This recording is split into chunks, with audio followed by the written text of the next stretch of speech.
Hello and welcome. You're joining us live on the Investor Lab on this sunny Friday, depending on where you are, of course. Sunny right here, right now. That's true. Hopefully it's sunny where you are. Well, a lot of the East Coast has had some kind of weird subtropical cyclone going on, so it might not be sunny there. But hey, Oh, sorry, guys.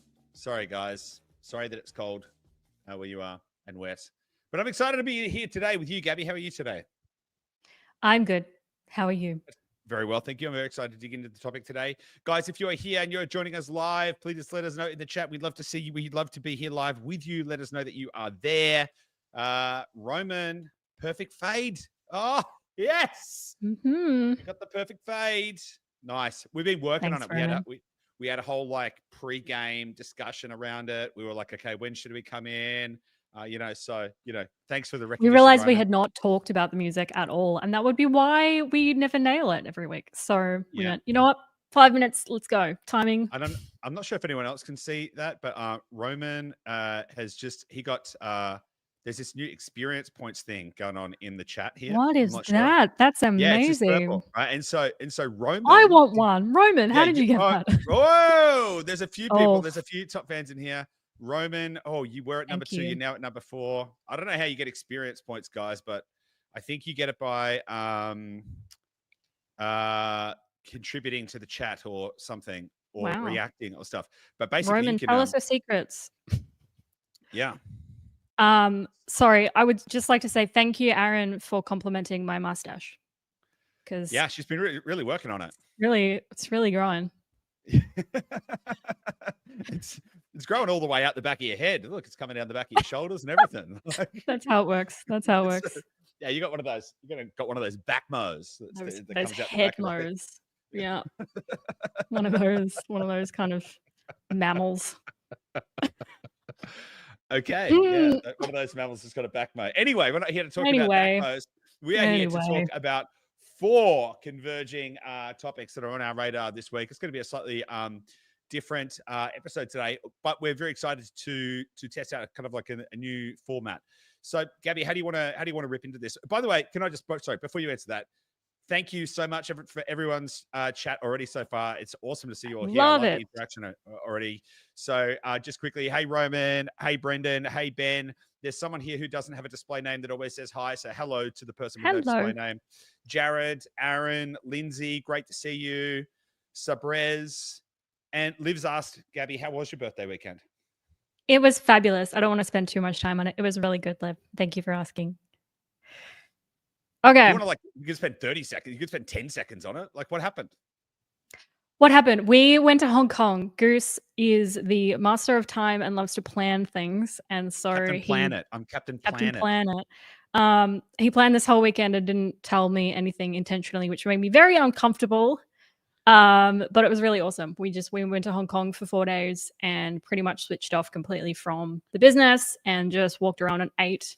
I would say, like, I love food. We love food. I think that was the most food I've ever eaten in 4 days. You were distressed. You were like most of the time you actually had a look of genuine distress on your face by basically the amount of food we were eating. Yeah, which has never happened before. So I learned a lesson. There's a limit to how much food we could cram into a day. I actually thought, I was like, can you actually get sick from eating too much food? Well, you actually asked if you could injure your insides by eating too much. Mm-hmm. So, yes. Anyway, it was a dangerous situation. But we found the edges. We did find the edges. No, it was good. Hong Kong's very interesting, very expensive. But speaking of very expensive, let's get stuck into today's episode. Where do you want to start with this, Gabby? We got 4 topics. Like nice little sego, a little bit of a sego there. Sego, yeah. Where do we want to start today? We've got 4 topics. Should we introduce the topics? Do we know what the topics are? Does everyone know what the topics are? If you want to just touch on the topics, because it's all right. We're gonna cover 4 key ideas today. Number 1, we're going to be talking about Australia's secret recession, or as I like to call it, the recession of the mind. We're going to be talking about AI job disruption, or have we reached peak employment? Are we actually passing a precipice? And look at all that sun that has suddenly decided that's perfect. That's perfect timing. Perfect. We're going to be talking about the US dollar collapse, the US dollar bear market, and we're also going to be talking about a global liquidity flood, and we're going to be talking about how all of these things are linked together and how how and why they matter to you as investors, so you can make the most out of this. So that is what we're going to be covering off here. Should we start with Australia's secret recession, Gabby? We should. I think I want to start by just sharing a reel, if I can figure out the technology to be able to do it. Surely I can do this. I can do things. Yep. Great. So this reel, it's gone a little bit viral, but it's actually a really good place for us to start. And you may have seen it already, but it's really just highlighting, I guess, some of the pain that people are in at the moment. And really it sets it up for the rest of the conversation. So hopefully the audio comes through. Sydney, what happened to you? This used to be one of the most vibrant cities in the world. Our restaurant was once full, bookings every night, laughter echoing through the walls, and food made with soul. Now, we're lucky if a few tables fill. And it's not just us, it's all around. Small businesses are dying in silence while rent climbs, costs soar, and politicians pretend everything's fine. We're in a recession, whether they want to say it or not. People can't afford to go out. Families are struggling, and somehow the government still acts like this is just a phase. But it's not. It's the reality they helped create. The economy is tanking, and the people who built this city, the chefs, the creatives, the small business owners, we're the ones paying the price.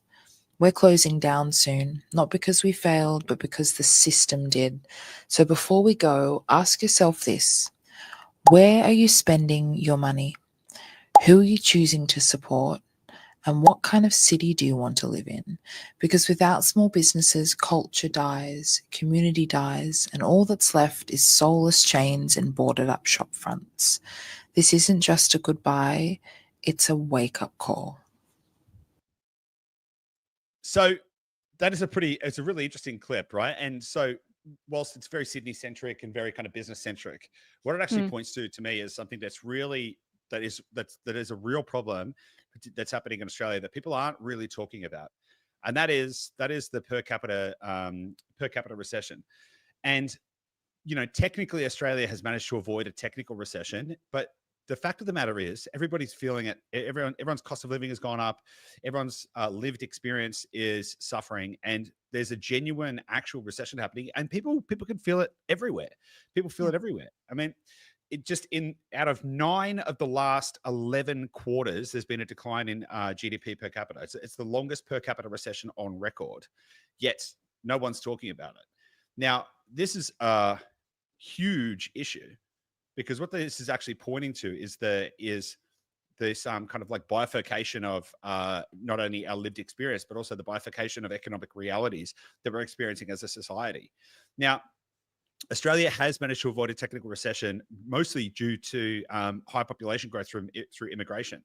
But what that actually means is that GDP per capita has been negative, but GDP nationwide has been positive. That actually means that the standard of living is declining. And that's actually what people are experiencing in Australia at the moment. What are your thoughts on that, Gabby? I'm distracted by the sun. I'm distracted by the light. Blinded by the light. Beautiful. Okay. No, I think it's challenging because I think it's something that people are really feeling. But when they look to the numbers and the headlines, they don't support what they're feeling, but everyone is feeling similarly. Yeah. And there's this bit of, I guess, gaslighting going on. I hate throwing that word around, but I don't know. It's that is a really appropriate use of that word in this moment, actually. It does seem to be that's what is happening, because it seems like a lot of the metrics that are being publicly making its way into headlines and shouted about by politicians are not the real story. And so we're being told that the story is one thing and that everything is okay, but then people are actually feeling like it's really not okay. It really doesn't feel okay. No. So let me just jump in here, because we've got four things we're going to cover off, and I want everyone to know that the through line of all of this is liquidity is coming. This is the through line. So let me break this down for you, because it's very easy to feel dismay, despair when you're like, oh my God, there's like a recession. Like there's a real recession, actually. Like the government is saying there's no recession, but that's because they're hiding it in the numbers. And I'll explain how it's being hidden in the numbers in a second. They're hiding it in the numbers. They're saying, no, we're not in recession. But in a very practical sense, we are in recession. But all of this and everything else we're going to talk about is pointing to more liquidity and more asset price inflation and a degradation of living standards. And that is one of the biggest problems we're facing. And so if you're feeling it, there is only one way out, and it is to get into hard assets. Okay, right? And so real estate is the best asset you can get into in Australia. We'll talk more about that later. So GDP per capita fell 0.2% in Q1 in 2025, and that was 9 of the last 11 quarters that we've been in a per capita recession. Retail volume per capita fell 0.4% in Q1 2025. That's because discretionary spending is weak. Yes. Can I just double click on it again for what do you mean by per capita? What do you mean by capita numbers? So per capita means GDP divided by the number of people in the country, right? So you can have nominal GDP measured on an aggregate national level go up, but if you divide it by the amount of people in the country, it can go down, right? And so what has been happening is migration has been propping up the kind of aggregate GDP, but when you divide it by the number of people that are actually in the country, GDP per person is going down. Right. So that's what that actually means is that in real terms, on a per person level, we're in a recession. And the lived experience is that there's a negative economic experience happening, not a positive economic experience, even though headline numbers are that there's positive GDP growth or that we're narrowly avoiding a technical recession. So what that means is that cost of living is going up, employment opportunities are going down. That means there's less discretionary spending, which means businesses are struggling. So, in fact, in FY 2024, 11,000 companies went insolvent, which was the highest number on record. That was in FY 2024. FY 2025 has just finished. So we don't have the FY 2025 numbers, but the estimates are that they're going to be pretty similar, actually. So I was digging into it. So the current estimates are that it's going to be pretty similar. We don't know. We don't have those numbers, no. So that's a little bit of speculation. So we'll see on that. Nearly 50% of all small to medium enterprise, SMEs, and SMEs, by the way, is a pretty big basket. Small businesses don't just mean, hey, Charlie, nice to see you. Small businesses don't just mean like little single person operations. Small to medium sized enterprises are up to like $50 million or even higher, depending on which measurement you use. So we're actually talking about like decent sized businesses. Yep.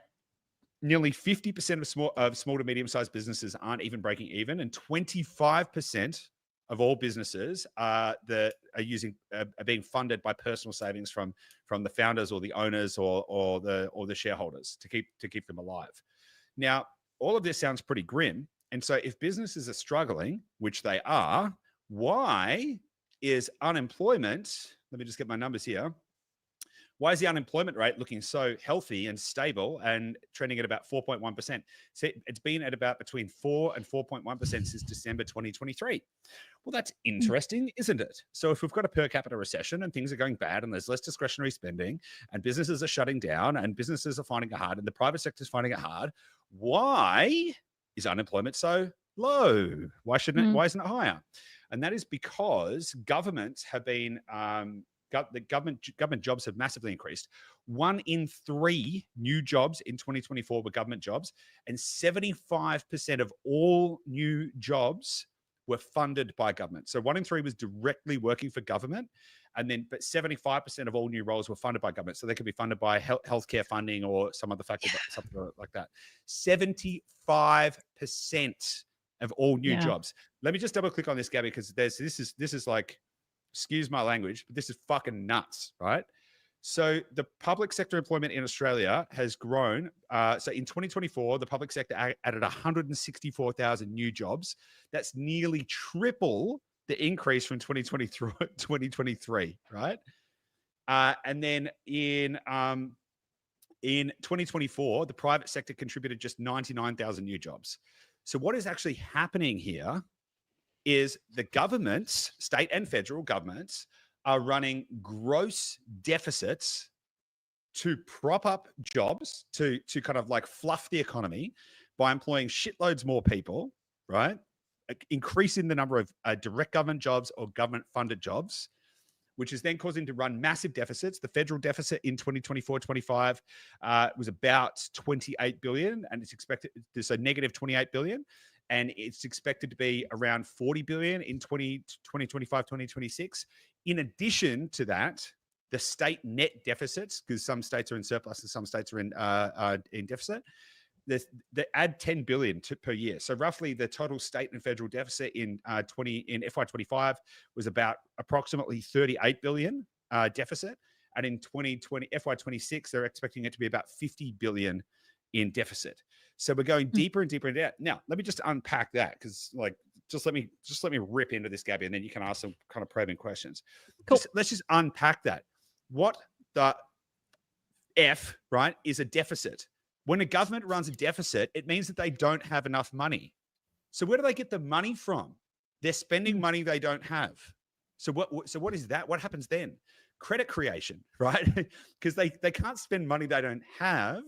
So then they go into a deficit. That money gets created out of thin air. So what does that mean? That equals liquidity expansion. That equals money printing. That's effectively QE, right? And so what we're actually seeing is liquidity is increasing. Money printing is going up. That is why house prices are rising. So house prices in 2024 rose 5.5%. M3 money supply in just the last 12 months in Australia rose by $176 billion, right? Which is just crazy. And so you've got this situation where the government is stepping in and just pumping more and more and more money into the economy to say everything's fine, everything's good, no problem here.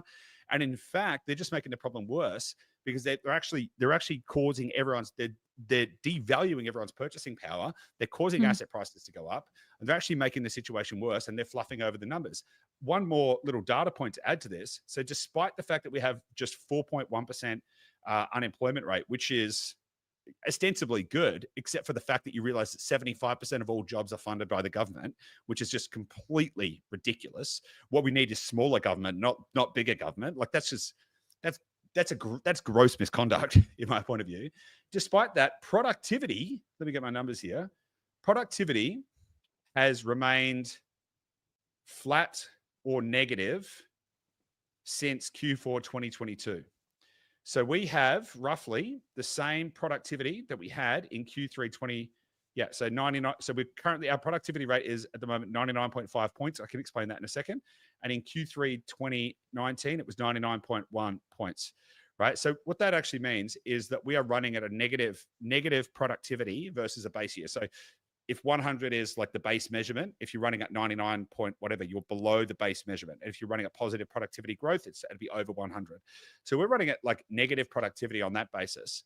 So our productivity is not improving, which is, surprise, surprise, when the government employs a shitload of people. Like, no surprise there that there's not really massive productivity improvements.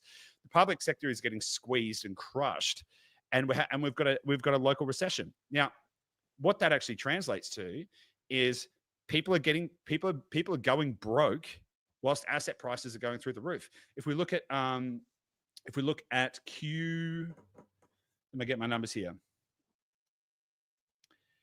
Q1 2025, housing wealth, basically household wealth from property ownership went up $130.7 billion, right? So asset prices are going up, rents are going up, immigration is going up, per capita GDP is going down, like, and the government's just fudging the numbers, and all of this is just pointing to more and more liquidity flooding into the market, and that is before we even get to the other points that we're going to talk about today.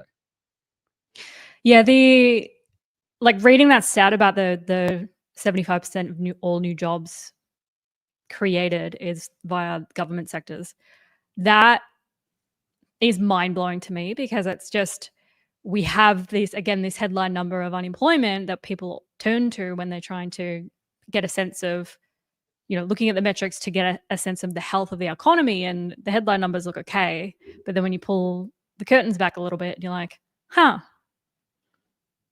trying to maintain economic stability and the image of the economic stability by just creating more jobs. And, we haven't even touched on AI yet, but I imagine that's just going to continue to get worse and worse and worse, particularly because, like you said, I think, what was it, 50% of SMEs are not breaking even at the moment? Yeah.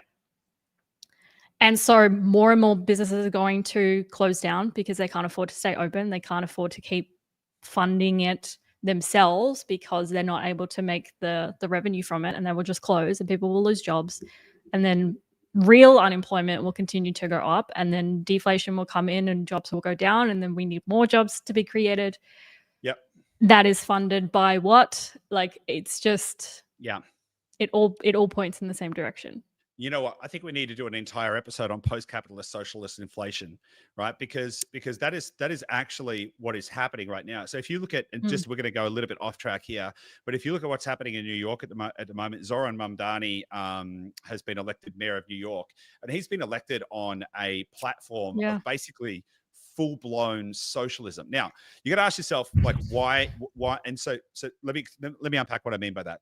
So he's basically, there's a disenfranchised and disillusioned voting base in New York, where the kind of the promise of the kind of, you know, the US social contract was, hey, if you get a good education and you go to a university, you'll get a good job and you'll earn a good income. Except what's actually happening is everyone's going into massive student debt. Housing prices are going through the roof. No one can afford to pay down the debt. So they're in indentured servitude for the rest of their life. They can't afford houses, and they want the government to solve that problem. Now, the problem with all of that is the government got involved in the first place and created the situation that caused all of that to be true in the first instance, through subsidies and all of this kind of stuff. And the solution that Zoran Mamdani has come up with is like, all right, we're going to do more government intervention. We're going to get this. This is the thing that really, really gets me. He wants to have government funded supermarkets so that everyone can go and get government subsidized food at a fair price. Now, I'm not sure how many people listening to this have studied history, but that is not very different from the bread lines of Soviet Russia, right? And so this is a very slippery path. And so the path of the kind of like socialist idealism here is that government should come and solve my problems. And if we continue to, and which is exactly what is happening now, not to the same extreme as what I've just spoken about with Zoran Mamdani, but that's exactly the path that we're on at the moment. If we think that if our government thinks that the solution to the problems that we have as a nation is for the government to spend more money, right? If they think that, oh, you know what, you know how we can prop up the GDP, let's spend more money. Oh, unemployment, oh, let's just hire more people. What you end up with is you end up with a situation where you go into a flywheel of deficits, which is a flywheel of monetary inflation, which means that everyone gets poor really quickly, right? And that is the kind of like if you look at Schumpeter's creative destruction thesis, that is actually how he describes like post-capitalism ends in socialism, which then creatively destructs back into capitalism, because you sort of have these kind of systems where the separation of the rich and the poor gets too great, and then everyone wants to step in and they want to socialize everything so everyone gets welfare, and then that everyone goes broke, and they say, hey, actually we should be rewarded based on our own merit, and that kind of reverts back to capitalism. But we're in that state right now, and so this is a big problem. When the government thinks that the answer is for them to spend more money, that is a big issue. I don't want to get too political here, right? But it is like, you and I both grew up in labor households. Yeah. And I think a lot of us connect with the concept of like, we want to do what is right for the most amount of people. And so things like that lean socialist in this context, they sound like the right thing to do, because you're like, we want to give, we want to help, we want to do all of this stuff. But it doesn't flow through to like the impact of that and how that's actually more detrimental for more people in the long run. Yeah. Because it gets papered up under these guises of this is going to be better for people, because they're focusing on the short term. And that's where I struggle with it a little bit. Well, yeah, it's because people don't ask, where's the money coming from? Yep. They say, oh, you want to give me something for free? Awesome. Thank you so much. Yeah. You want to offer me a job? Awesome. But no one's asking, where is the money coming from? And I'll tell you where the money is coming from. The money is coming from everyone, right? The money is coming by taking everyone's money and chopping it up into smaller pieces so you can buy less shit with the amount of money you have. So everyone gets poorer. Everyone gets poorer. And the only way to stop getting poor is to buy hard assets that aren't going to be debased as the government continues to print more money. Now, we've spent 30 minutes on this topic. Do you think we've threshed it out enough? Because we've got a few other things to kind of talk about here. We could stay on this topic for the rest of the bloody day. But what is super interesting about this as well, just to kind of like round this out, is that estimates for net migration, net international migration for FY25 are between 260 and 340,000, right? So the combination of massive immigration and the combination of massive immigration plus massive government spending is papering over the cracks in the economy. And all of that is pointing to an increase in liquidity. There's going to be some more stuff I'm going to talk about an increase in liquidity as well. But you're going to play the Mark Benioff clip now? I am, yeah, because we want to move into just talking about AI, and the phrase you have here is the peak employment era, which I think is really poignant to walk through. But I'll just play there is this clip from Mark Benioff, who's the CEO. And let me just quickly frame up the peak employment era before you do that, right? Because what's most interesting, I pay a lot of attention to, like I pay a lot of attention to like US stock market and all of that kind of stuff. And one of the big things is that like companies like Microsoft, like a lot of the big conversations with all the VCs and stuff, is that companies like Microsoft and many others may have reached their highest employment number ever. And from now it's going to be a trend downwards, even though revenue goes up. They're not a declining business. And so it's like, there's this whole concept that we may have reached peak employment.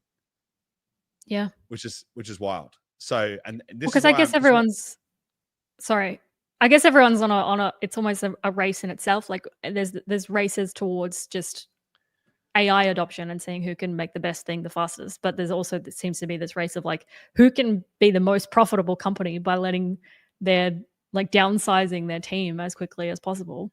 Yeah. Because if their revenue is still going up or even staying the same, but all of their overheads are going down, that margin they just keep. So it's like a race to capture that as well. Yeah, exactly. All right. Why don't you play the Mark Benioff clip and then we'll keep talking about this. And I'm going to try and find another graph while you're doing that. Great. Okay. Hello, Mark. You said you won't hire any more coders. And that audio is not working. Wonderful. No, I think it's working. Was it working? Oh, it's not coming through for me.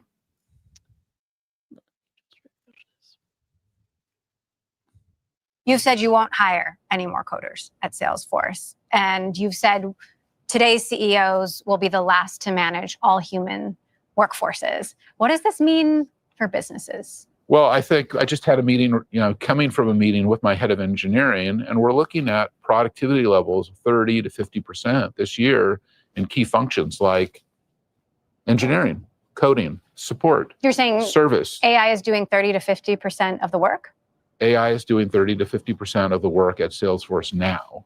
And I think that will, continue. I think that all of us have to get our head around this idea that AI can do things that before, we were doing, and we can move on to do higher value work. And I do think, to your point, CEOs have to make sure their values are in the right place and that values bring value. Could an agent replace you one day? I hope so. You hope so. I mean, of course, I'm partially kidding, you know that. But we're becoming more automated. You said you won't hire anymore. Fascinating. So I mean, it's truly fascinating, right? So Salesforce is one of the largest companies in the world, and they're talking about the fact that 30 to 50% of their productivity work or output is now being done by AI. I also just want to share already, right? And so let me just share my screen as well. So a couple of little graphs here to show you. So this is a graph. So by the way, there was this great presentation by Coatue Partners.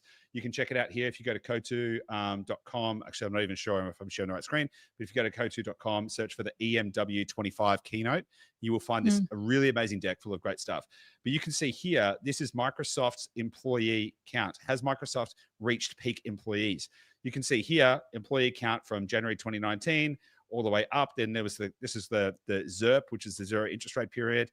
Then we had the kind of like everyone had to get fit, get lean, kind of like bring profit back in line.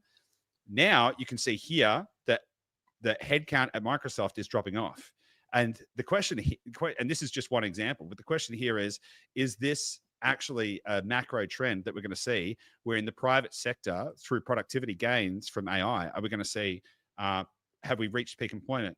Now, here's another really amazing chart here. AppLovin, this is just a phenomenal chart here to highlight this point as well. Annualized revenue versus headcount. So the green line is full-time employees, FTEs. So you can see here during 2021, low interest rates, they hired heaps of people, revenue slowly trended up. And you can see this they were sort of rising together. And then in Q2 2024, massive bifurcation. Full-time employees, bang, down. They went from a peak of about 1,000 full-time employees, now down to less than 100. Whilst their revenue has gone from, at that time when they had about 1,000 employees, was about 3 billion up to about 6 billion. So they've doubled revenue and then dropped their employee headcount by, call that 20%, or maybe even 25%, probably more like 750, more like 25%. And so we're in a situation where this change that we've been talking about this on, we've been talking about this, over the last few weeks and few months as well. This change is really starting to happen right now. So Amazon, and let me just get on one for a sec. So Andy Jassy recently came out, and this is really interesting. Sorry, I just got distracted. Mike Delta, we will do an episode on post-capitalism, socialist inflation. I think it's a really interesting topic, and one that would be very happy to talk about for a very long period of time. But Andy Jassy from Amazon, he's the CEO. Jeff Bezos just cruises around on his yacht these days. Andy Jassy's the Amazon CEO. He basically very publicly didn't put any window dressing on it. He just said, yeah, AI and robotics are going to replace people's jobs. Now, there was a bit of a kind of a backlash around like why he was so full frontal in his statement. And the reason is because if he can, he's kind of putting people on notice that maybe people just quit. If he starts saying, hey, we're just going to replace your jobs, then maybe people will quit and you don't have to pay redundancies, right? So yeah.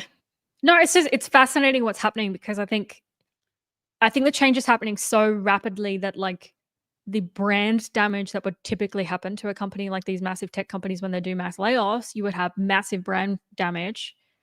And it's kind of like, because everyone's doing it at the same time, it doesn't have that same damage. So they're all just like, like Benioff, 30% gone.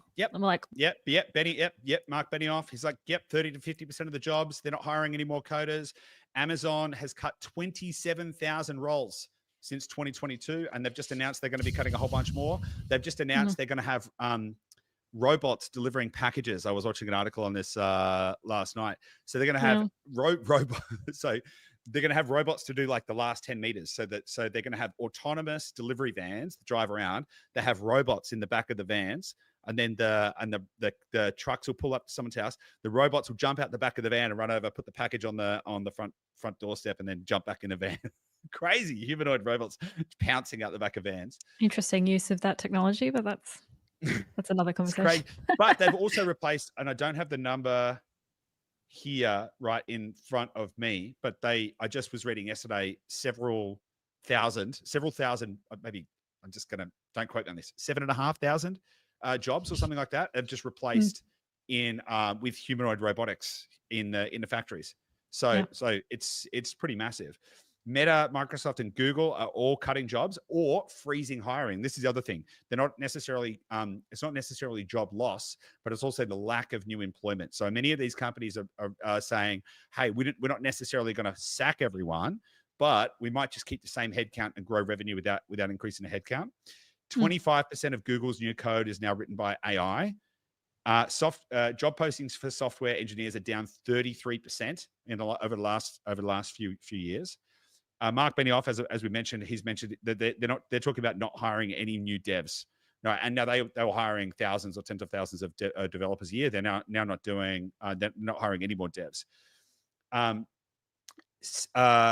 In 2024, over 300,000 tech jobs were cut globally, which is the biggest layoff year since 2008. So. Last I checked, 2024 wasn't a global financial crisis. 2008 was, but 300,000 tech jobs were lost in 2024 because everyone's getting augmented by AI and technology. So this is why I'm calling this the peak employment era, because I think we're rapidly crossing a precipice. And just to segue a little bit, and maybe we could do maybe this is another episode we should think about doing as well. The race for ASI is really, really speeding up, and the general consensus at the moment is that AGI and potentially the AGI is going to potentially be this year, and ASI is potentially going to be next year, right? So, like these are things that we thought weren't going to happen until 2030, but it's all speeding up very, very quickly. Now, what this translates to, by the way, so if we just accept, okay, on face value, AI is massively disrupting jobs at a rate that we didn't think we would see. And again, not all jobs are going to be affected equally. And in fact, I've got. I actually have a bit of a breakdown here as well. So this, like the jobs that are being disrupted the most, let me just quickly dig into that. So software engineering and IT is being massively affected. HR, admin and back office. IBM paused hiring for 7,800 HR and admin roles in 2024 because it said that AI can fill those roles. Chatbots are now handling internal HR queries, onboarding, payroll, and Q&A. Customer support, so generative AI email responders and chatbots now handle most of those kind of things. Content and media, most news agencies are using AI for 30 to 50% of content generation. Legal, finance, and consulting has already been disrupted. Up to 60% of tasks in legal, finance, and consulting are also going out the window. So what this actually means is, well, what's going to happen? So productivity is going to go up, but it's going to be non-labor-based productivity. Then you're going to have a lot of people who don't have jobs and have no way to earn income. What does that point to? More social support that is required. What does that mean? Well, the money's got to come from somewhere. Is it UBI, as Olivia has posted in the chat? Who knows? But we start to move in a direction where people are going to demand support from their government because they're going to demand a way to be able to pay their bills and to buy food and to do all of that kind of stuff. And that, again, translates to more money printing. Now, the problem with money printing is even if the objective is to put it into the hands of the people so they can go buy food and pay rent, what actually happens because of the Cantillon effect is that it flows into assets first. And so people who own assets get a disproportionate benefit. There's actually, I was reading something today around the lag effect between those two things. So if you pump stimulus into the market, what happens first is asset price inflation. Then approximately 1 year later, I think it's between 12 and 15 months later on average, then you'll see consumer price inflation because it takes that long to flow through to the consumer end. And so what will happen is unemployment is going to go up. And, sure, some people get jobs in different areas, but unemployment is going to go up. And there's going to be more social support required, or government's going to need to try and hire more people to keep unemployment down, right? Like there's no way that this doesn't translate into money printing. The other side of this is that because productivity goes up, that's a deflationary force because it can provide more goods and services at a lower price. And deflation is antithetical to a debt-based monetary system. And so therefore, the governments are going to need to print more money to inflate the debt away because they can't afford to have deflation because they wouldn't be able to service the debt. So again, this is coming faster and faster and faster. Now, the reason we're talking about this is not to freak you all out. Like, we don't want you to all freak out like, oh my God, my job's going, but it's actually to give you a bloody big hurry up, because what is going to happen is asset prices are going to continue to go up rapidly and wages are not going to go up. We're going to see wage. I wrote down a little note here. Thought it was useful. Actually, let me quickly find it. AI is deflationary for wages, but inflationary for assets, which is a really good way to think about this. AI is deflationary for wages because when people aren't required as much, there's less competition for work. So that means, there's more competition for work, which means more people fighting over the same jobs, which means the businesses don't have to pay as much money, because why would they want to pay as much money? Because they can get robots to go and do the work. And so that creates wage deflation, but asset price inflation, right? And so this is the thing you need to be paying attention to. You cannot necessarily rely on the fact that your wages are going to continue to go up over the next 5 or 10 years. You can't necessarily rely on that. Maybe you stay employed, maybe your job's safe, maybe all that kind of stuff. We're not here to kind of be like fear mongering or anything like that. but you need to be very aware of the economic environment that you're operating in so that you can act accordingly, and you can start to allocate as much of your capital as possible to real assets so that you can beat that debasement. Gabby, thoughts? What comes to mind? So I know that we did a couple of weeks ago, we did a bit of a mini series on AI, and we've kind of touched on this before, and how, there's likely to be some job creation and more opportunities that come from the technology advancements, but it seems like it's just moving so quickly. Like, are people ready for how quickly this is moving in terms of changes to the notion of employment and work, and like what can we do? Because it feels like we're not ready for that adjustment. Well, I think there's probably two parts to that. So humans are both highly inflexible and extremely adaptable. So it's not the fastest, the strongest, or the fittest that survive. It's the most adaptable. Basically, I've bastardized Charles Darwin's quote there, but it's the most adaptable that survive, right? And so the fact that we are, as a species, in the position we are at on this planet is because we're highly adaptable. And so on face value, when you talk about massive changes, the emotional response is one of a lack of adaptability, but the practical response is one of a high degree of adaptability. Because if you look at the rate of productivity change, or the rate of technological change, or the rate of social change over the last, let's say, 250 years, and we've spoken about this before. My granddad, grew up in a time in Australia when there was no electricity, and he used to have to chase rabbits down by foot and all of this kind of stuff. And I remember showing him footage of a festival that I'd been working on in the UK that had this crazy amount of production and all of this kind of stuff.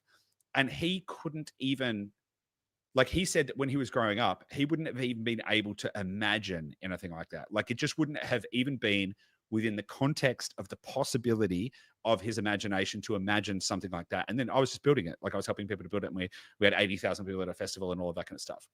So in a very practical sense, he adapted and he evolved. Like people, like, my parents, when they were growing up, there was no computers or anything like that. Now, my mum and dad, mum's got a smartphone, mum and dad are using computers. Like, people do. Mum's talking to ChatGPT. Yeah, mum's using ChatGPT. Even my dad, who was like anti-computers, he always like, he's got his own laptop. He loves it. He's on the internet using YouTube. People adapt. So people adapt actually really quickly. And the fact that that's happened, by the way, in like one lifetime, they've gone from no computers to now mum uses ChatGPT on her smartphone, is, that's a huge amount of adaptability. So that's the kind of like the paradox of the human condition, is that we're both very resistant to change and highly adaptable to it at the same time. Now, all of that being said, it is hard to see a scenario where this doesn't break something. Like just to be frank, right? And I'm a perennial optimist, right? So I believe that you can find a way through it, right? But I don't believe that our political social systems are going to be able to adapt appropriately, because I'm not sure that we have a good answer on this episode. What I can tell you, though, is that your best shot is to get hold of this rocket and ride it as quickly as possible. You can bury your head in the sand and you can say, oh, this is all a bit too much. Let me come back to this later. I don't want to have to deal with this right now. Let me come back to this later. And what I can tell you with a very high degree of certainty, that if you do that, in 1 year's time, your standard of living will be lower. In 5 years' time, your standard of living will be lower. And in 10 years' time, your standard of living will be lower. And if you want to continue to get lower and your standard of living to continue to go down, then continue to put your head in the sand. If you recognize that there is a rocket ship that is taking off, that is fueled by the dual forces of AI-driven deflation and monetary inflation, and you can get on that rocket, then you should get on that rocket and ride. Like, it is like, this is almost like the most, like, if there was one idea that people could get their heads around, and this is almost like a free money kind of trade. All you need to understand is that everything is pointing to a debasement of currency. And if that is true, then all you need to do is put your money into the right assets, and then chill the fuck out, basically. right? Yeah. And so, that is calming. That is calming in the storm, because you're like, oh my God, all of this stuff's happening. It's like, yes, but if you know that the current is going that way, then you hop in the current and ride the current. Stop swimming against it. Because if you swim against it, you're going to drown. But if you sit in it and go with it, you're going to cruise, and you're going to have fun, and you're going to have a great time. And we all get to see what's on the other side of all of this. Yeah. So we did an episode a couple of weeks ago. Again, it was on how to create a life you won't regret in the next 5 years. And that comes to mind thinking about this as well. It's the concept of, would you regret it more if you took a punt and tried to really scale your own financial security now versus not even trying? And I think, everyone listening to this would hopefully have a really obvious answer to that. But a lot of people don't think that way. And but it's having that mindset of like, in 5 years' time, am I going to regret not having a crack? I think so. I really think so. And I think everything that we talk about on here, it's pointing towards the same thing. We can talk about it in 17 different ways and come at it from all these different angles, and everything is pointing towards the same thing. Like, asset prices are going to go up. And so to whatever level you can get invested into assets that will grow up over time, you are going to be better off, and you are going to be grateful that you did that and that you invested and you took it seriously yourself in a few years' time, because a lot of people won't do it. Yep. 100% agree. 100% agree. And you know what? We are going to keep talking about this from 17 different angles to make sure you keep getting it. Because if you don't, like, the way that I think about this is, I know for myself, and hopefully if you're listening to this podcast, I can see the wind and the way that it's blowing. Yeah. So it's like, okay, great. We have an opportunity to raise raise the chute and get pulled along and surf that. And if we can do that, we can save a whole bunch of people. Right. And so I'm going to keep banging on about this until the cows come home, because it's the most important thing that we can all understand. It's the thing that's going to help you to save yourself and save your family. It's going to be the thing that's going to deliver you the prosperity you desire and the security you desire in the future that the future that is coming, that is uncertain but is real. Right. And so it is the most important thing that we can consider and keep talking about. And it is what is happening, how to respond, and then what to do about it. So, this is the whole question of like, why does it feel like it's getting harder to get ahead? Because it is, right? Yes, so then what do you do about it? Well, what you do about it is you take all of your available capital. On a previous episode, I was talking about the idea that we live in this crazy moment in time where people will give you money. Like I'm sorry, but in 20 years' time, the idea that someone's going to give you money may be just like a crazy concept. Right now, you get to show up to a job, right? And someone gives you money, and then you get to take that money and you get to put it into hard assets, or assets that are going to appreciate in value versus the currency, or versus the rest of the world, or aren't going to deflate at the same rate, or are going to match the deflation. And that is a gift. That is such a gift. And if you've got these optics on this moment in time, the amount that you can capitalize on that is tremendous, and we've spoken about this a lot before, but the best risk-adjusted return asset that exists is Australian residential real estate. The average return on invested capital that our clients get in the first 12 months is about 73%. Like, so that's over 2,100 properties, right? That's not like one or two properties. 2,100 properties, an average of 73% return on invested capital in the first 12 months. Okay. That's how you get ahead. By the way, Bitcoin in the last 12 months, 76%.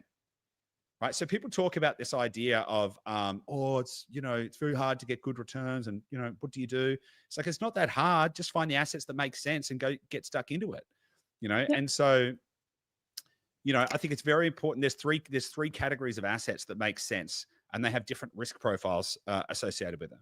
One is Australian residential real estate. That is the best risk-adjusted return asset that you are going to find if you can afford to get into the asset class, and if you have the ability to use leverage. The second best is Bitcoin, and the third best is what I call exponential age assets, and that's assets that are exposed to the artificial intelligence, robotics, biotechnology, kind of like where is the future going, and if you can get yourself exposure to all of that kind of stuff, then you're going to be you're going to be just fine, because everyone talks about the stock market and how PE ratios are going through the roof and everything's overpriced. And it's like, well, no, not really, because as as currency gets debased, right, then the premium on the earnings must go up because the value exchange differential has changed. So it doesn't actually matter about the PE ratios anymore. I just want to clarify something before we move on. This is also like it's not some thinly veiled attempt to promote Dashdot and say like, oh, you should go and work with us.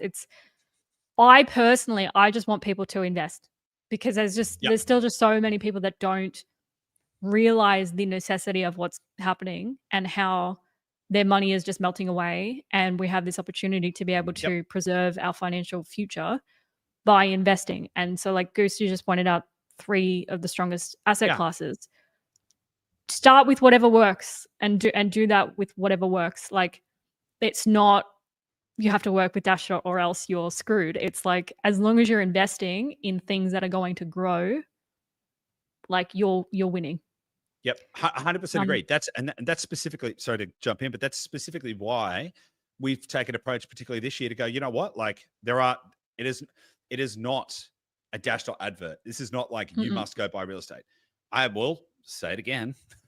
Australian residential real estate is the best risk-adjusted return asset that I can find, as long as you know how to do it and do it well. But there's other stuff. We don't make any money if you invest in Bitcoin, but I think it's a very sound idea.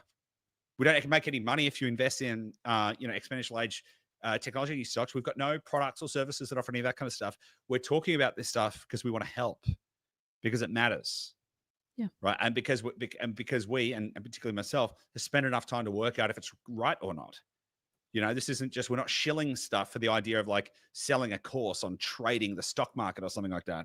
These are the big ideas that will move you forward. And the most important thing is that we help people move forward. So you're right that it's not an advert for Dashdot. This is a call to action to get yourself invested in a way that is going to help you to pull yourself forward. Yep. So should we talk about the Dixie? Let's talk about the Dixie. Let me show you a chart, actually. Oh, he's got a chart. Of course. I love a chart. You just got very excited then. Yeah, well, look, this is sick. It's a sick chart, is it? Sick, you like your chart. All right. Let's see. It better be sick. So, hang on. Whoa. Wow. That's a sick chart. So, do you want to just explain? Because a lot of people listen to this just audio. What are we looking at? Yeah, okay. So we are looking at a chart of the DXY, which is the US dollar index, measured against a basket of other international currencies. So basically, what is the value of the US dollar versus other major currencies? And what we can see here is from Friday, the 10th of January to today, Friday, 4th of July in 2025, the US dollar has declined in value by 11.51%. Now, that is the single largest and fastest decline in the US dollar value since 1973. So in the last 50 odd years, 52 years, it's the largest decline in the US dollar value in 50 years. So this is a devaluation of the US dollar versus other currencies, which is a pretty important thing to understand, because what this is pointing to is an increase in liquidity as well, and an increase in growth prospects too. So as the US dollar goes down, what tends to happen is asset prices tend to go up and increase in liquidity increases. So what this is pointing to is that more money is going to flow. Like rate cuts are probably going to come in. There's a whole bunch of stuff that's happening in here. But we started talking about this a few months ago. We said, I think it's maybe back in March or something like that. We're like, hey, what's going to happen this year is the US dollar is going to go down. And that is going to be Trump's modus operandi. Now, the thing about this is that creates what we'll call a currency cold war. So the US dollar, why does the US want the US dollar to go down? So the US wants the US dollar to go down because they want to increase trade. They want to increase people buying US goods and services, which increases money flowing into the US economy, which boosts the US economy, which boosts growth of the US stock market, all of that kind of stuff. But then what happens is that every other country goes, wait. We want to stay competitive too. If everyone's buying from the US and not buying from us, so then everyone else starts to devalue their currency, right? And this is what we call competitive devaluation, or a currency cold war. So let me explain this. Let me use an analogy. Let's say let's say there's five people, and let's say there's five guys, and they've all got a watermelon stand. One guy's an American, one guy's an Australian, one guy's Chinese, one guy's English, and that's 4, and 4 will do for the point of the analogy, right? Think of another country. Well, Japanese would be the other kind of like, major economy or European ECB, whatever. But this kind of makes sense, right? So you got four guys, and they've all got a watermelon stand. They're all selling watermelons down at the beach on a hot day. Everyone's watermelons are $1. Everyone's got them priced at $1. Now, maybe the Americans are marketing better, maybe the Chinese are marketing better, maybe the Australians are marketing better. So there's going to be some differentiation between, maybe someone's got a slightly better position on the beach or something like that. And so there may be some differentiation between who goes to what watermelon stands and why. But broadly speaking, people are going to go, all right, all watermelons are $1. So we're going to go get a $1 slice of watermelon or whatever it is, and off we go. But then if the US watermelon stand says, we're going to sell our watermelons for 75 cents, what's going to happen? More people are going to go to the US watermelon stand. They're going to go buy more of the US watermelons. But then China might say, whoa, we're not selling enough watermelons here. No, we're going to cut our watermelons down to 75 cents as well. Then the Australians go, hang on a second. The US and the Chinese watermelon, they're getting all the watermelon traffic. All right, we're going to cut our watermelon price down to 75%. And then the English are going to cut their watermelon price down to 75%. And then it becomes a competitive war of devaluation. Who can sell the cheapest shit, right? Now, the actual products don't change. The currency changes. And so if you can devalue the currency, then the purchasing price to other people in their own terms goes down. So the easiest way to think about that is, let's say you're traveling and you've got an Australian dollar. And let's say you go to Bali, and, 1 Aussie dollar is 10,000 rupiah in Bali. So, and then let's say it costs you $1 to buy, let's say it costs you 10,000 rupiah to buy a watermelon. If they devalue the rupiah, and all of a sudden it's only 5,000 rupiah for a watermelon, you're like, I can get 2 watermelons for $1 or 1 watermelon for 50 cents, right? And so this currency devalue, the watermelon hasn't changed. Nothing's changed about the watermelon. But all that's changing is the denominator of what is actually being used to purchase it. And so this creates a competitive devaluation of currencies as people have a race to the bottom. Now, in many ways, that doesn't matter. Because if you are an Australian farmer and if you're selling your beef for $10 a kilo wholesale, and you're still getting $10 a kilo wholesale, then in real terms, for you as a farmer, well, you're still selling it for 10 Aussie dollars per kilo to a wholesale. You're still getting 10 Aussie dollars. Nothing's changed about your price of beef. What changes is what you can do with the $10 you receive for that kilo of steak. Now, if house prices go up because the currency's been devalued, then you can buy less house per kilo of steak you sell. If goods and services go up because the things you're trying to buy have become more expensive in Australian dollar terms, you can buy less things. And so that is how people get poor, and that is why asset prices go up. And so the way that governments devalue their currency is they print more money. And this is the quantity theory of money. So effectively, the value of any currency, and this is a simplification, but it works. The value of any currency is the total value of all of the goods, assets, and services inside a country divided by the quantity of money in circulation. If you double the quantity of money in circulation, it'll cost you twice as much money to buy the same amount of goods, services, and assets, broadly speaking. Now, in the real world, some assets are in higher demand than others, and so that wouldn't flow equally. So it's not like everything would double in nominal cost. Some things would maybe triple in nominal cost, and some things would only go up by 10%. And that's a distribution of economic demand. But in practice, in aggregate, if you doubled the quantity of money, it'd be twice as expensive to buy all the stuff.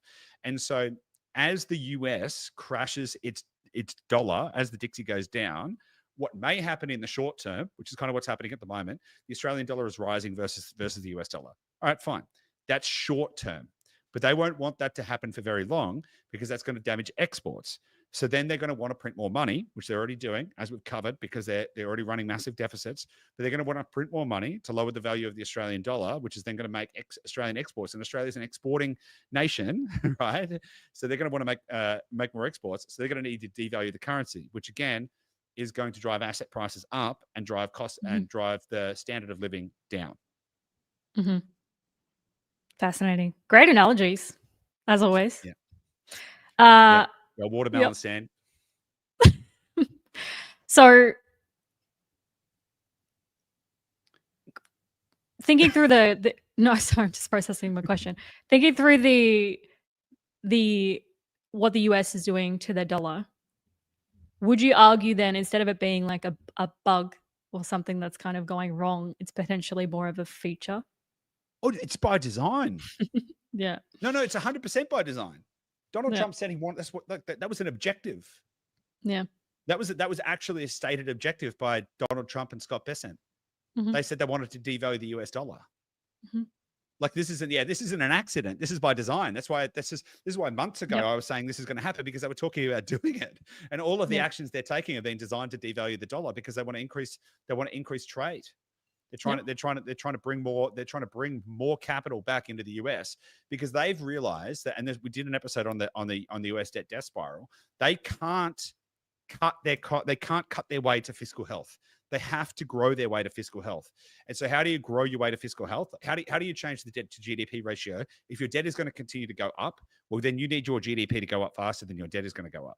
So how do you do that? You lower the value of the US dollar. You stimulate more trade into the US. You stimulate more growth as fast as you possibly can. Then your growth can grow higher, even though your debt is still going up. But if your growth can grow, if your GDP grows faster than your debt, then your debt to GDP goes down, and you're in a better fiscal position, which makes your country more creditworthy, which makes the bonds cheaper, or makes the bonds more expensive and the interest rates cheaper, which makes the refinancing capability much better. And so this is all part of one big master plan to devalue the US dollar to drive more growth. They have openly stated, by the way, and when I say they, I mean Scott Bessent, who's the Treasury Secretary or whatever he is, he's the money guy. They have stated that they need to grow their way out of the current situation. They know that they're in a debt spiral, and they know that the only solution is to grow their way out. That is why Donald Trump is attacking Jerome Powell. That is why he's saying he's trying to fire him, but even though he can't, it's mandated he can't. They're talking about announcing Jerome Powell's successor, like who the next guy is going to be. They're talking about doing it in the next couple of weeks, even though Jerome Powell is still in the job until January or something next year. But they're basically trying to undermine Jerome Powell and say this guy doesn't know what he's doing. And so all of this is designed to stimulate US growth, right? But what this is going to do, because of the US dollar hegemon, this is actually just going to drive all currency. It's going to drive a global currency debasement, which is going to create more asset price inflation, which is going to create more of a separation between the consumers and the asset owners, two-class society, the asset owners and the consumers. And it's going to lower the standard of living for most people globally unless you own real assets.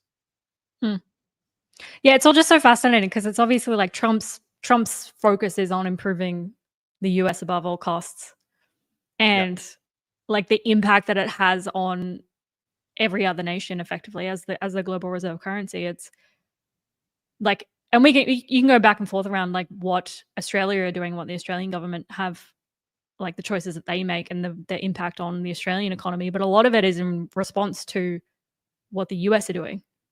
Yeah. And so it's this whole, like, they're looking after themselves. They're doing what they can to like fix their shit. Yeah. And everyone else needs to just like scramble and react to it. So it's like, there's going to be a lot of countries making very interesting choices that they're doing it in reaction to this global superpower. Yeah, making choices on their behalf. Yeah, totally. And look, people aren't thinking about like China as well. Like, so, talking about the US debt to GDP being close to 130%, China's debt to GDP is potentially worse. Now, their official like federal, they have a different governmental structure, right? So their official like federal government debt to GDP is about 84%. But the problem is because of their difference in structure, they're effectively like their provincial debt. So they're kind of like their state level debt is that increases it from 84% debt to GDP. If you include all of the state and province debt, it raises it to 160% debt to GDP. And then if you include all of the wholly state-owned companies, because they own heaps of companies, the largest construction company in the world is wholly state-owned by the Chinese government. They do $3.28 billion a year in revenue or something like that. So there's something like 4,800 state-owned companies that are owned by the Chinese government wholly. And if you add the combined debt of all of those wholly owned companies as well, you get something close to 300% debt to GDP in China. Right. And so China is printing like mad as well. So, so I'm just looking at some of my stuff in here. So, yeah, I think the PBOC, the Bank of China, they're printing money like no tomorrow. The ECB, the Bank of England, the Fed, they're all of their monetary policies are running loose. If we look at this chart of global M2, let me quickly share another little chart here. So if we look at this chart of global M2, now this takes into consideration the 4 major central banks. So I think that is, can you see my screen? Now we do, yep. Okay, so this takes into consideration the 4 major central banks, which I believe is the US Fed, the PBOC, it's either the ECB or the BOE, so either the European Central Bank and then the BOJ, Bank of Japan, right? So you can see here that global M2 is rocketing up here. It is just absolutely firing up. And so this is liquidity that's sloshing around. This is not going anywhere. This is going to continue to go up. So they're all printing like mad to devalue the currencies and flood the economy with more and more money. And so you can see here, like this is massive spike here, right? So if we just go back, even in the last, okay, that's not a good chart, right? But you get the idea, right? So it is. Pardon? You can see the trend. You can see the trend here, right? So it's massive, right? So this money is flowing in left, right, and center from all over the place. And that is going to continue to happen. Now, in addition to that, by the way, the rate cuts in Australia are expected to continue as well. So the best estimates at the moment are by mid-2026, we'll have a cash rate of about 3.1%, which is the current cash rate is 3.8%, 3.85% is the current cash rate. And the best estimates are that the cash rate will be down about 3.1% by mid next year. Now, as a little reminder, for every 0.25% interest rate cut, you get between 2 and 3% increase in borrowing capacity. So let's just say that, roughly a 25 basis point cut equals 2.5% increase in borrowing capacity. If we go from 3.85 down to 3.1, that's going to be 75% basis point cut. That'll be a 7.5% increase in borrowing capacity and purchasing power in the real estate market as well. That is also a 7.5% increase in liquidity related to mortgage-based credit expansion. So that is going to be more liquidity that's flooding into the economy as well. Now, let me just also point out something here. So I think I might have mentioned earlier that the Australian M3 money supply went up by 176.12 billion in the last 12 months. But also, there's a huge correlation between assets and M2 money supply. So the S&P 500 has a 97% correlation with M2 money supply. Now, people might go, "Ooh, that's good." The problem with that is that because it's so closely correlated, it's almost 100% correlated. It basically tracks monetary expansion. So then, if you pay capital gains tax on it, you're always going to be behind. So you can't make money with the S&P 500. The Nasdaq 100 tracks M2 at about a 90% correlation. But the difference, the 10% difference, is to the upside, right? So it actually it's uncorrelated, but typically to the upside, right? So that's where it's highly correlated, but the differential in the correlation is to the upside. Bitcoin is 84% correlated to M2. Again, the difference is the break to the upside. So where it becomes uncorrelated is the outperformance that those assets have versus it. Now, another thing that is really important to talk about as we start to think about liquidity. We've moved on to the liquidity conversation now. By the way, we've moved away from out of the Dixie conversation, but it's all related. There's $5 trillion sitting in money market funds. Now, what are money market funds? Money market funds are short-term deposit accounts, typically holding short-dated US Treasuries that are highly liquid, and you can typically liquidate the funds in money market accounts within 24 hours, right? So this is like a place where people put cash where they want to keep it highly liquid, but they want to earn a little bit of an interest rate on it, right? Mm-hmm.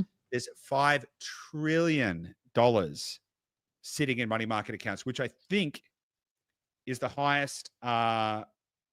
It's certainly the highest number in a very long period of time. I'm not sure if it's the highest ever, right? But it's certainly the highest number in a long period of time. But that is effectively money that is sitting there ready to be deployed into markets as soon as rates drop or any of these kind of things happen. And so as rates continue to drop, money is going to continue to flow. $5 trillion sitting in money market accounts is going to be ready to be deployed. That because they're in short dated treasuries and stuff.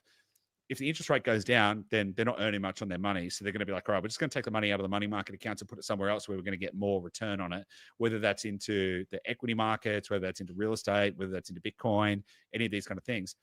That's where all the money's going to go. So it is. There's a huge amount of capital out there that's flying around, ready to find a new home. Was that on a global level or was that Australian? Sorry, I missed that.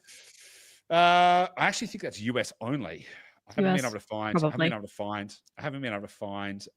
global money markets, but I feel like that is US only. Yeah. Which is just wild, right? But you got to remember, like just because it's in the US, that doesn't mean that it doesn't come to Australia. Australia is a net importer of capital, right? And so what happens in the US, it flows out of the US and it flows into safe haven places like Australia that people really want to put their capital to work. So these things do flow through. That's why we talk about the US so much as well. So, yeah, I think so. All right. So let's do a bit of a recap. What have we covered? Everything you think? We've covered the recession. Mm-hmm. We've covered peak employment. AI. Yeah. We've covered the Dixie. The Dixie. And we've covered global liquidity. Yeah. Is there anything else you think we need to cover off here? What does all this point to, Goose? What this points to, at least what I've been saying throughout the episode, is liquidity is going to come. Monetary debasement is happening. Liquidity is going to continue to flood into the markets, and real assets are going to go up in value, and living standards are going to go down in value in real terms if you are not invested in the right assets. And so the number one thing that you need to do is to get invested. Now, Charlie Vella, great friend and great client of Dashdot, he did point out something as well. You mentioned earlier there that, hey, look, this is not an advertisement for Dashdot, and you're right. In principle, what we want to do is we want to help people to get ahead. But let me also just very clearly state that if you do want to invest in Australian residential real estate, Dashdot is the best option that you've got by far, and that's not coming from the perspective of like, oh, well, he owns the company, so he's going to say that. There is no other company in Australia that can match the performance, that can match the comprehensive nature of the services we're offering. We have an entire portfolio growth system that goes all the way from planning, financing, acquiring, and optimizing, and it is designed to accelerate your portfolio and help you move as fast as possible. On average, our clients' properties have doubled in 4.8 years. That's 1.8 times faster than the national average. On average, our clients' properties have grown by 63% in the first 3 years. Like these are great property performance, but it all starts with having a really clear plan as well. We've invested $6.5 million in developing technology to help people plan, acquire, and optimize their property portfolio in the best possible way. And so, if real estate is something that you want to invest in, which I highly recommend, don't make the mistake of just thinking, okay, I'll just go buy any kind of property and off we go, because there are dozens of horror stories of people going out and buying the wrong properties in the wrong place at the wrong time and losing a bunch of money. And we're going to be talking a little bit more about that over the next few weeks as well. But I personally have been involved in a portfolio review in the last week of a client who had invested with another company, but they had recommended 2 off-the-plan developments in different locations, but they're off the plan. One was a house and land package, and one was an off-the-plan apartment in a high-rise in South Bank.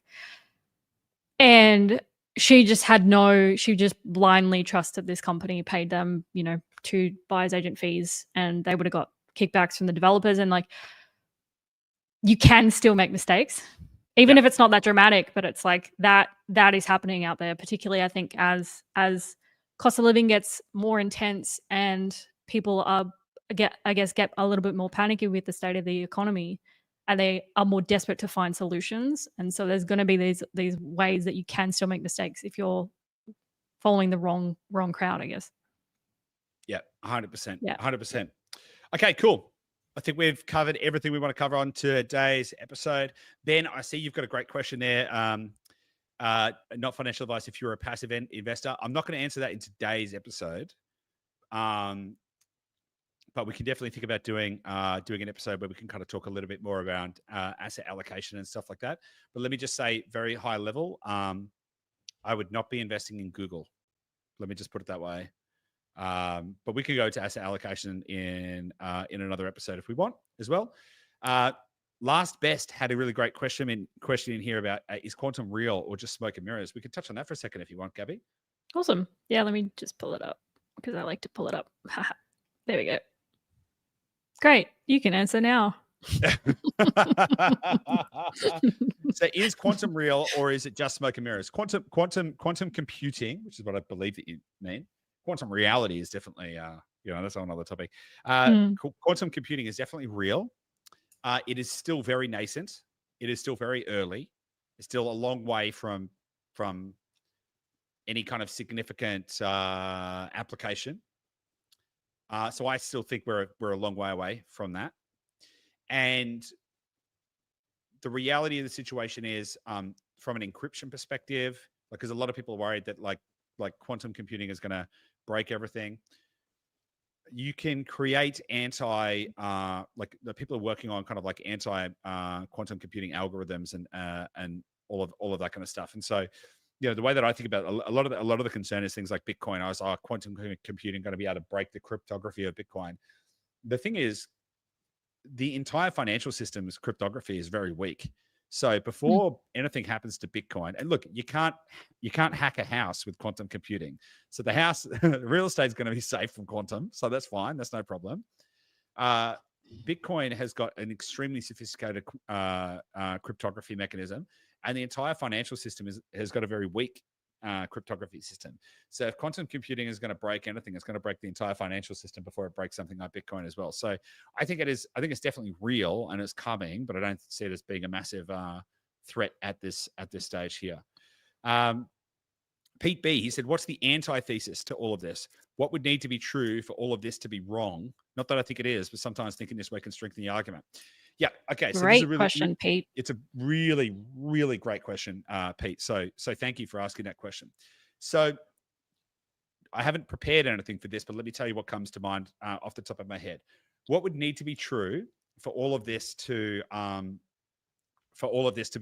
be wrong? Governments would need to stop printing money. That would be the first thing. If governments were prepared to stop printing money and stop monetary inflation, then that would change the calculus completely.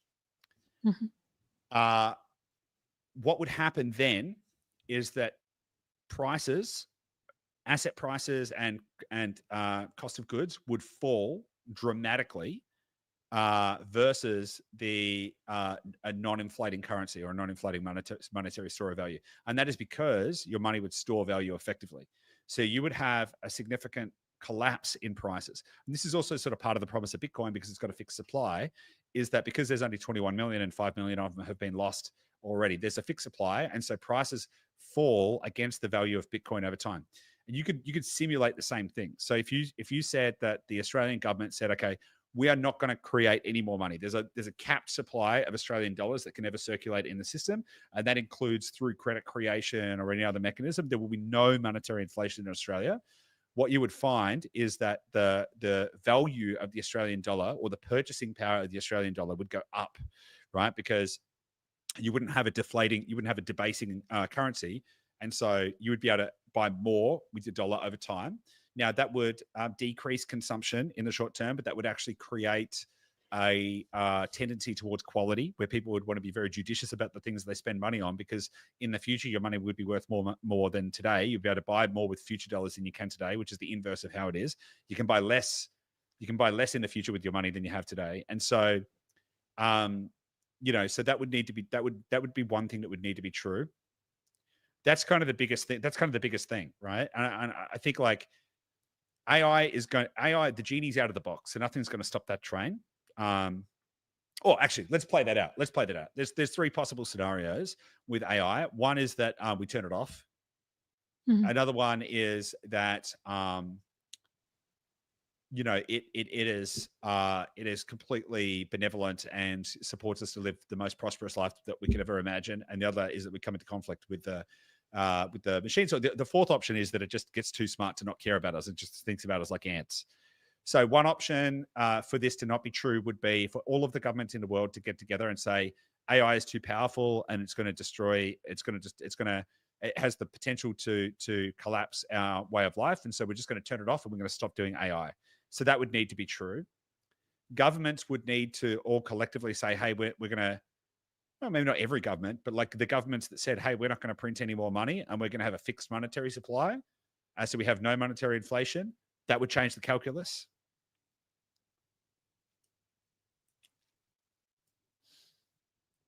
Yeah, I mean, that would be the things that I would think of that would have to be true. And I just think the probability of those things is so minuscule. But they're the things that I think would have to be true. Because even if you think about austerity, right? So austerity is the idea that, so let's just take the US, for example. Could they cut their way out of a deficit? Then, yeah, potentially they could, but it'd have to cut so deep that it would completely break the economy. Just look at the UK. They had like 30 or 40 years of austerity and completely trashed the joint. So, and I don't even think that works, because if you've got austerity but you still have monetary inflation, all you end up with is an even more rapid separation of the class divide. So I think the two things that would need to be true for all of the stuff that I've said to not play out would be governments would need to agree to stop printing money, or to cap the amount of monetary expansion, and they would need to turn off AI and not progress AI. So if you believe either of those things are true, then good luck. I think, not to go too far down this as well, but I think like I've reflected on like 4-year terms in a lot of countries do a lot of us disservice, because I think there's a lot that they're all just doing to maintain their position and then win the next election, and not necessarily thinking through the responsibility of the consequences of the things that they're putting in place. Whereas if we had longer terms, then perhaps they would think through more of the responsibility of their actions, rather than just trying to like hype on this next 4-year cycle. But probably not likely for a lot of countries. Yeah, 100%. So there's another couple of great questions in here. So let's tick off a couple. So Ben has said, which exponential age stocks would you suggest looking into? Okay, not financial advice. Not financial advice. Not financial advice. There are 4, 5. Let me just quickly tell you. I'll tell you what we're invested in. I'll just tell you. So aside from Bitcoin, aside from real estate, of course, aside from Bitcoin, which I consider to be an exponential age asset in and of itself, MicroStrategy, but that's a Bitcoin proxy, Tesla, Palantir, Rocket Lab. Now, that's not to say that that's a final list, but they have been very good selections over the last period of time, and I feel very strongly about Tesla's proposition in the future. But that is not advice. That is not a direction for you to go and invest in those things. That is literally just to say that's what we've invested in. We did our homework, and the time that we invested in, when we invested, matters. Yeah. Right. So we didn't invest in those yesterday. We invested in those a little while ago. So when matters quite a lot. If you're not sure, the QQQ tends to perform quite well because it kind of obviously tracks technology very broadly. And so that's a good starting point. But I also mentioned earlier the Coatue EMW 2025 keynote deck. That is actually a really great resource. they in this deck, and by the way, you can go do some YouTubing, see if you can find people talking about this presentation they did. But they imagined like what the Magnificent Seven would look like in the next few years. Let me just share my screen. I'm going to share a couple of slides out of this, and have you got more charts? Yeah. So all credit to Kotu, and their presentation is phenomenal. So you can see here the Mag 7 returns over the last 5 years have been really good. Tesla, Apple, Google, Amazon, Nvidia, Microsoft, and Meta. But then year to date, Meta's done well, Microsoft's done well, but Apple sucked and everything like that. Not good, right? Nasdaq did 100%. Now it's done 1%. Now they are proposing. Now, and this is just another point of view. This is not necessarily a point of view that I share, but it's another point of view. It's an interesting way to think about it, that they believe that a new class of asset winners may take center stage and might change the structure of the Mag 7, right? So you start thinking about AI power, AI software, AI semiconductors. So there's kind of like AI infrastructure. So you can see a few names on there. So it's just doing a little bit of research. I'm not advocating for any of those names. You really need to do a significant amount of research. But interestingly, they also covered Bitcoin as well in here as well. And you can kind of see this here, Bitcoin versus gold versus the NASDAQ too. So, some really interesting stuff in that report. But I think you need to spend a bit of time doing some research. The thing when you're investing in technologies is there is a lot of risk. There's personnel risk, there's CEO risk, there's regulatory risk, there's a whole bunch of other stuff that goes with it. So you can believe in the solution, but you can still get undermined by some other factor. Like the CEO could be in a plane crash or something like that. So there's a lot of inherent risk. And the thing about it as well is you need to really develop a really solid thesis. Like you need to be able to stand your own ground when markets are volatile and remember why you believed in the asset, and then also continue to check if your thesis is still true. And so that's quite easy to do with real estate. It's actually quite easy to do with Bitcoin. But with technology companies, because there's so many other variables, you need to constantly be in a process of like, am I still in the right asset? Does this still make sense? And so you need to tread a little bit more carefully with that. But I'll be happy to do an episode on technology stocks as well. Ben, I hope that helps. Because I think factoring in like the risk reward, right? It's like it's inherently of the three asset classes that we talk about, it's the most risky because you can get it wrong. And so the other two can be relatively passive, like Bitcoin, incredibly passive. Real estate, if you invest correctly, can be quite passive. But stocks and shares is something that you really need to stay, like you would need to commit to constantly staying on top of, because you can, like something can go really wrong with the company and it just turns to zero and then you've lost everything in there. Yeah. But potentially in these growth stocks, there's a lot of upside in those too, if you get it right. Yeah, if you get it right. There's a couple of other questions in here. So Ben, I hope that kind of helps and gives you a little bit of a directionality. Just as a little kind of liner note, the way that I would think about it is AI infrastructure, robotics, biotechnology, and I mean that's probably a good start. That's like those categories are probably a good start. So. I have high hopes for CRISPR as well, although it hasn't done anything in a long time, but I think it's phenomenal technology. Now, another great question here from Roman. Awesome question. But just quickly, Lisa, it really sucks to hear they bought a unit 10 years ago and sold it for $100,000 less than you bought it for. So Lisa J. That's but delighted delighted that you're with Dashdot now. So I'm glad that we can help you. So Roman K asked about what about population decline? Do you see this as affecting property long term? I do agree that Australia will be immune for a while due to immigration, but when will population decline affect property? So what you've got to imagine, right, is you've got to imagine the entire planet as one cohesive, one cohesive glob. And so what is going to happen is weaker economies and weaker social structures and weaker political structures are going to fail first. And then people are going to want to go to safe places. That is what's going to happen. People flood towards safer places or places that are perceived as being safer. Now, safer how? Safer economically, safer physically, safer emotionally, good rule of law, all of that kind of stuff. And so there's 8 billion people on the planet and there's 27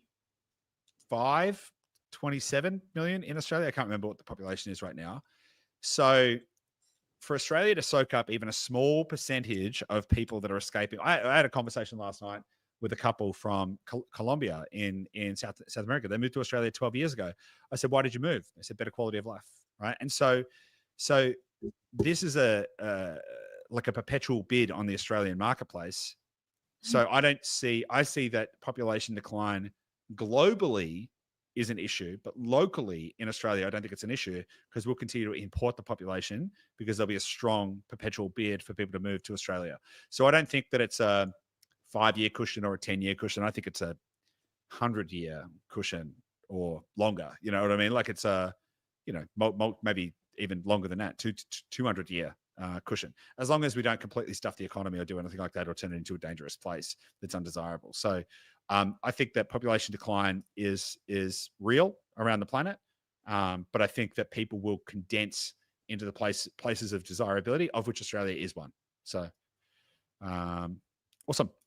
Charlie Vella, he said, is debt simply the best asset? Well, maybe. maybe. But let's actually unpack that a little bit. So is debt simply the best asset? Well, what debt is you're shorting the economy. You're shorting the dollar. You're basically saying that in the future, I think the dollar is going to be worth less than it is today. So I'm gonna short that currency. I'm going to say, give me that money today and I'll give it back to you later when it's worth less, right? And so you're effectively shorting the currency. Now, the question is, what is the return on that? If you assume that the return is equal to the debasement of the currency, then it would be a good investment, but not necessarily the best one. If you take that debt, like that's just debt in a silo. But if you take that debt and then use that to buy assets which appreciate at a rate that is greater than a debasement of the currency, then you've got suddenly a massive amplifier. So I think that from the context that debt is shorting the currency, I think it is good as long as your interest rate is lower than the debasement rate, right? Because if your interest rate is lower than the monetary inflation rate or the monetary debasement rate, then you effectively get free money. If your interest rate is higher than the monetary debasement rate, then it's costing you money, and you need to earn a return on that. So if the debasement rate's 10% and you're borrowing money at 6%, it's free money basically, right? Because it's getting devalued at a faster rate than the cost of capital. So it's awesome.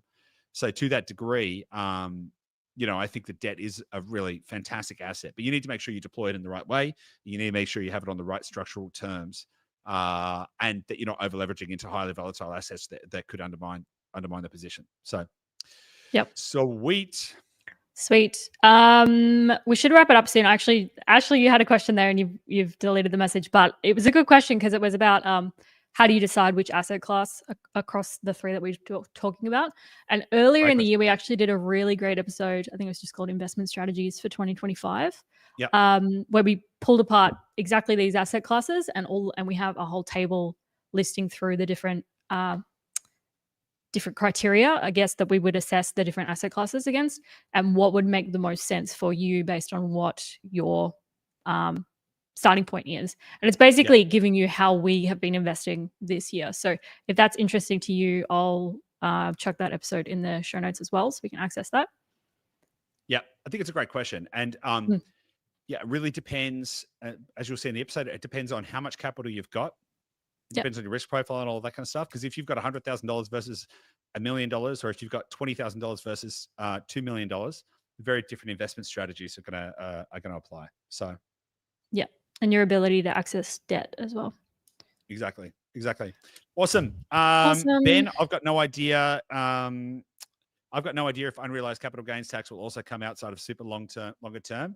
But let me just say, I don't think highly of the government. And I think that they do lots of dumb things. So I wouldn't put it past them. You're getting more and more Ron Swanson in as you get older. Well, look, the reality of the situation is that the government overreach in terms of how they're stripping capital from the Australian population is criminal. Like it is absolutely criminal. You're penalized for trying to get ahead. You're penalized for just living. I mean, just think about land tax for a second, right? So one of the fundamental pillars of a free market capitalist society is property rights, property ownership rights. One of the antithetical points to that is socialism, where you don't have property rights.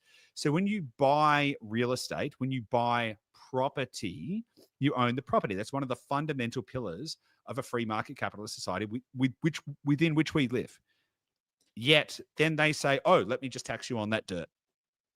Well, hang on a second. A tax on dirt is effectively rent. So you're going to tell me that I have to pay you for the property that I own. Like, I'm sorry, but under what conditions is that a reasonable proposition? Mm-hmm. That's like saying, we've got a table. I'm staring at a table right here. There's a table that we bought that's in our house right now. Do I have to pay someone else for us to have the table in the house? No. Because why? Because it's our property. Like leave me alone. Go away. So I think government overreach is obscene. And I think what Australia needs is a smaller government and less regulation and more free market economics. And I think that would sort out most of the problems. But I think I think it's going in the wrong direction. And I think when you start taxing people on the land that they own under property rights, when you start taxing people on unrealized capital gains, when you also rob people by spending more and more money in deficits and having to print more money and devaluing everyone's currency, so you're stealing the money that's in their savings accounts. But there's nothing that you could do to tell me that is a good structured government that is going to actually do good for the people. I mean, it's gross. What should actually be happening now that we're on a political rant? Let's just go. Let's just rip the Band-Aid off. What should actually be happening is any industry that is taking the common wealth from Australia, so mining, by the way, that takes the Commonwealth out of Australia, that should be taxed at like 80%. Because like when you're digging something out of the ground that is part of the common wealth of Australian people, and then you're shipping that overseas and privately profiting from that, that is obscene. But what actually happens is through subsidies and through tax breaks and tax cuts, the government ends up paying companies to take the common wealth out of Australia and sell it and make a profit for it. And then they go and tax people on all the stuff they're doing inside the country. It's absolutely obscene. If they just thought about this in a slightly different way, if they reduced the monetary supply, monetary expansion, if they taxed extraction of the Commonwealth from the people and then built a sovereign wealth fund and invested it, then we'd be able to have a low government, low tax, highly prosperous society where everyone can get ahead in life, not get behind. So I think there's fundamental gross misconduct happening at the government level. And this is as someone who's paid attention to politics my entire life. When I was 5, I asked for a book on politics because I wanted to be the Prime Minister of Australia. So, I have a fairly well-formed view of how this whole system works. And I think it's fundamentally broken. And so, yes, I might sound a little bit more like Ron Swanson the older I get, but I think that if you were to objectively look at what the Australian government doing is, I think you'd find that a lot of it is borderline criminal behaviour. If you really think about it on a kind of human to human level, it's not the kind of behaviour you'd want to tolerate in our society. So now that's the society we live in. So you got to play the game within you got to play the game in the environment you're in, and that's fine. But let's not pretend that it's good. And if they're talking about unrealized capital gains inside super, how far away is it they're going to think about unrealized capital gains outside of super? Look, I don't know. I mean, I hope they don't. I hope they don't do something stupid like that, because what's going to happen is they'll have capital flight. Like, I speak to more and more people who want to leave Australia, and that's exactly what's happened in the UK. So, the whole kind of like tax the rich, tax this, rent controls, all of this kind of stuff. And they've got the largest exodus of millionaires going on. And so they undermine their entire tax base, which then puts the country into a deeper recession, which necessitates more money printing and all of this kind of stuff. It's a doom loop. It's stupidity, right? Whereas if you deregulated things, created more opportunities for people to get ahead, rewarded people for the effort that they apply, created an opportunity for people to get ahead, created less reliance on the government, have a smaller government, then people will prosper more greatly. It's very simple. Anyway, that's my political rant. So there we go. Facts. Well, opinions. Let's call it. Let's call it opinions, not facts. Anyway, so guys, they're the same to you in your mind. Like, your opinions are facts. Well, they're facts to me. Everyone's, yeah, fact relative. All right, so I hope you enjoyed the episode. I hope you didn't mind my little political rant there. So very good. We've got a great episode coming up next week, which I'm very excited about. We've got a great episode coming up next week that I'm very excited about.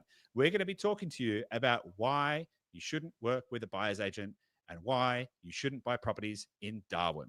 So stick around, join us next week because there's going to be a lot of juicy stuff because we have the optics to see that a lot of people are making some very big mistakes out there. And if you don't want to make mistakes, tune in next week because we're going to help you to avoid them.